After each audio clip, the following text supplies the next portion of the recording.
Welcome back to our channel Dwaraka tech Telugu. Friends, మన India మార్కెట్లోకి మరొక కిల్లర్ మొబైల్ అయితే త్వరలో రాబోతుంది. ఐక్యూ G11 టర్బో ఇప్పుడు లాంచ్ అవుతుందని ప్రెజెంట్ ఇన్ఫర్మేషన్ తెలియదు. మెయిన్గా మనకి ఇక్కడ ఇంప్రూవ్ చేసింది ప్రాసెసర్. మనకి అడ్వాన్స్ ప్రాసెస్ మీద రాబోతుంది. క్వాల్కామ్ స్నాప్డ్రాగన్ 8 Gen 5 ప్రాసెస్ మీద రాబోతుంది. Best processor. ఇలా మనకి చాలా ఫీచర్స్ అయితే ఇందులో బాగున్నాయన్నమాట. మనకి ఐక్యూ జీ సిరీస్లో ఒక కిల్లర్ మొబైల్ అయితే చెప్పొచ్చు. అంటే ఇప్పటివరకు మీరు ఇలాంటి మొబైల్ అయితే ఎక్కడ చూస్తుండ్రు. మన వీడియోకి ఎవరన్నా కొత్తగా వచ్చింటే ఛానల్కి సబ్స్క్రైబ్ అండి అండ్ వీడియోకి అయితే లైక్ కొట్టేసేయండి. ఈ మొబైల్ సంబంధించిన ప్రైస్ విషయానికి వద్దాం. ఇది మనకు అప్రాక్సిమేట్గా 30,000 ఉండొచ్చు అని చెప్తున్నారు. ఫస్ట్ మనం ఈ మొబైల్ సంబంధించిన డిజైన్ అండ్ బిల్డ్ క్వాలిటీ విషయానికి వద్దాం. ఇది మనకి ఫ్రంట్ అయితే ఫ్లాట్ డిస్ప్లే ఉంటుంది. డిస్ప్లే బేసెస్ కూడా చాలా బాగున్నాయి, ఇంప్రెసివ్ ఉన్నాయి. అలాగే మనకి బ్యాక్ అయితే గ్లాస్ ఫినిష్ ఉంటుంది. సైడ్ అయితే మెటల్ ఫ్రేమ్ ఉంటుంది. అలాగే ఇది స్టీరియో స్పీకర్ సపోర్ట్ ఉంది. సౌండ్ క్వాలిటీ కూడా చాలా బాగుంటుంది.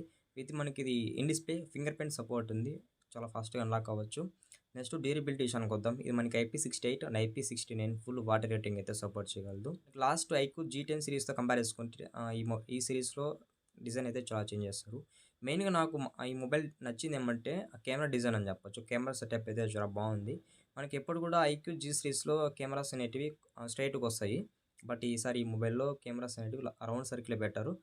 ప్లస్ మనకి ఓన్లీ 2 కెమెరాస్ పెట్టారనమాట. చాలా సింపుల్‌గా ఉంది కెమెరా డిజైన్ చూసేదానికి గూడా. డిస్‌ప్లే విషయానికి వద్దాం. ఇది మనకి 6.59 ఇంచెస్ 1.5K AMOLED డిస్‌ప్లే మీద రాబోతుంది. ఇది మనకి 144 హెర్ట్జ్ రిఫ్రెష్ రేట్ సపోర్ట్ చేస్తుంది. వెరీ హైయెస్ట్ రిఫ్రెష్ రేట్ అని చెప్పొచ్చు. అంటే మనకి స్క్రీన్ కూడా చాలా స్మూత్ ఉంటదనమాట మనం వాడేటప్పుడు ఆ మొబైల్ ఎక్స్‌పీరియన్స్ అనేది. అలాగే ఇందులో మనకి 1 బిలియన్ కలర్ సపోర్ట్ ఉంది. ఆ తర్వాత హెచ్‌డిఆర్ కూడా సపోర్ట్ చేస్తుంది. ఇక్కడ మనకి బ్రైట్‌నెస్ అయితే మెన్షన్ చేయలేదు ఎంతవరకు ఉండొచ్చనేది. ఇందులో మనకి L1 సపోర్ట్ ఉంది. అంటే మీరు అమెజాన్, ప్రైమ్ వీడియో, నెట్‌ఫ్లిక్స్ మీరు ఈ వెబ్‌సైట్స్‌లో కంటెంట్ అనేది చాలా బెటర్‌గా వాచ్ చేయొచ్చు. ఇంకా మీకు ఈ డిస్‌ప్లే పరంగా అయితే మీకు బాగుంటదనమాట. మీకు డే టు డే పర్పస్‌కి, ఇంకా మీకు డే టు యూజింగ్‌కి అయితే చాలా బాగుంటది. ఇంకా ప్రాసెసర్ విషయానికి వద్దాం. ఇక్కడ ప్రాసెసర్ విషయంలో ఫ్లాగ్‌షిప్ లెవెల్ ప్రాసెసర్ అయితే యూజ్ చేస్తారు. క్వాల్కామ్ స్నాప్డ్రాగన్ 8 Gen 5 ప్రాసెసర్ అయితే యూజ్ చేస్తారు. ఈ 4 nanometre built in processor LPDDR5X ఉంటది. ఆ తర్వాత AFFS 4.1 మీద రాబోతుందనమాట. ప్రాసెసర్ యూజ్ చేసుకొని గేమింగ్ రిలేటెడ్ గానీ, మల్టీ టాస్కింగ్ పర్పస్ గానీ, ఎటువంటి రిలేటెడ్ అయినా గానీ మీరు ఈ ప్రాసెసర్ యూజ్ చేసుకోవచ్చు. అక్కడ మీకు బెటర్ అవుట్‌పుట్ అయితే ఉంటది. ఎందుకంటే మీకు ఈ ప్రాసెసర్‌లో అటువంటి పర్ఫార్మెన్స్ అయితే అవుట్‌పుట్ ఉంటది.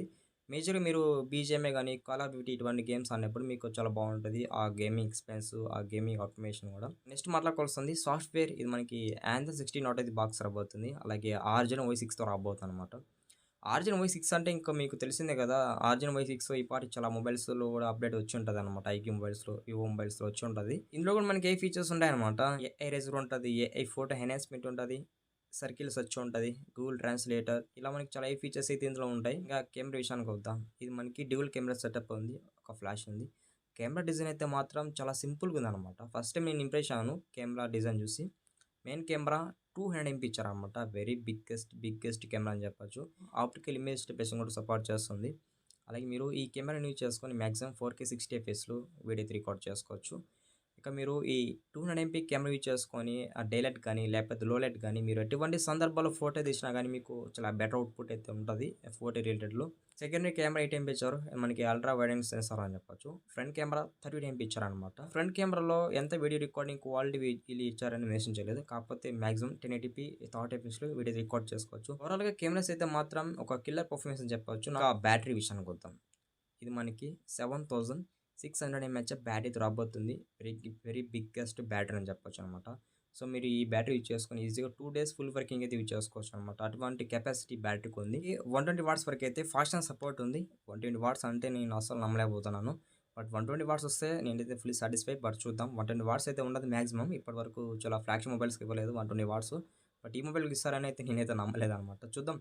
మాక్సిమం 90 వాట్స్ కానీ లేకపోతే 80 వాట్స్ ఈ సెగ్మెంట్‌లో అయితే ఉండొచ్చు ఛార్జింగ్ వాట్స్. మనకి రివర్స్ ఛార్జింగ్ సపోర్ట్ ఉంది. అంటే ఈ మొబైల్ నుంచి మీరు ఇంకో మొబైల్‌కి అయితే ఛార్జ్ చేయొచ్చు ఈ ఫీచర్ ద్వారా. ఇందులో మనకి కొన్ని అడిషనల్ ఫీచర్స్ ఇచ్చారనమాట. ఫస్ట్ చూసినట్టయితే NFC సపోర్ట్ చేస్తుంది. అలాగే డ్యూయల్ బ్యాండ్ వైఫై ఉంది. జీపీఎస్ ఉంది. మనకి రేడియో కూడా సపోర్ట్ చేస్తుంది. అలాగే బ్లూటూత్ వర్షన్ 6.0 రాబోతుందన్నమాట. ఒకసారి మీరు బ్లూటూత్ వర్షన్ ఐడెంటిఫై చేసినట్టయితే లాస్ట్ ఇయర్ బ్లూటూత్ వర్షన్ 5.4తో వచ్చేదన్నమాట. బట్ వీళ్ళు ఇక్కడ ఇంక్రీజ్ చేశారు. 6.0తో వీళ్ళు ఇంట్రొడ్యూస్ చేస్తున్నారు బ్లూటూత్ కనెక్టివిటీ. మనం ఓవరాల్‌గా ఈ మొబైల్‌కి సంబంధించిన అన్ని ఫీచర్స్ అయితే కవర్ చేసామన్నమాట. ఫ్రెండ్స్, మన వీడియో లాస్ట్ వరకు చూసుంటే మర్చిపోకుండా చిన్న రిక్వెస్ట్, ఛానల్‌కి సబ్స్క్రైబ్ అండి. వీడియోకి అయితే లైక్ కొట్టేసేయండి. By by.